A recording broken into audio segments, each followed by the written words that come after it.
नाज़रीन headlines वाक़िया update कंदालू। Breaking news है तो कराची के इलाइक़े औरंगी टाउन में रेंजर्स ने पुलिस की गॾियल कार्रवाई कई वई है।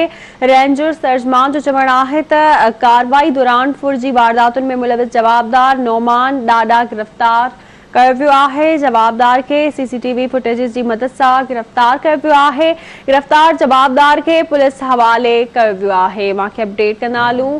अहम खबर है तो कराची के इलाइक़े औरंगी टाउन में रेंजर्स और पुलिस की गॾियल कार्रवाई कई वई है। रेंजर्स तर्जमान जो चवणु है तो कार्रवाई दौरान फुर्जी वारदातुनि में मुलविस जवाबदार नौमान ॾाॾा के गिरफ़्तार कयो वियो है। जवाबदार के CCTV फुटेजिस की मदद से गिरफ़्तार कयो वियो है। रेंजर्स तर्जमान जो चवणु है तो गिरफ़्तार जवाबदार के पुलिस हवाले कयो वियो है। एक दफ़ो ॿीहर अवांखे अपडेट कंदा हलूं त कराची के इलाइक़े औरंगी टाउन में रेंजर्स और पुलिस की गॾियल कार्रवाई कई वई है। कार्रवाई दौरान फुर्जी वारदातुनि में मुलविस जवाबदार नौमान ॾाॾा के गिरफ़्तार कयो वियो है। रेंजर्स तर्जमान जो चवणु है तो जवाबदार के CCTV फुटेजिस की मदद से गिरफ़्तार कयो वियो है। रेंजर्स तर्जमान जो इहो भी चवणु है तो गिरफ़्तार जवाबदार के पुलिस हवाले कयो वियो है। अवांखे अपडेट कंदालू। अहम खबर है कराची में कराची के इलाइक़े औरंगी टाउन में रेंजर्स और पुलिस की गॾियल कार्रवाई कई वई है।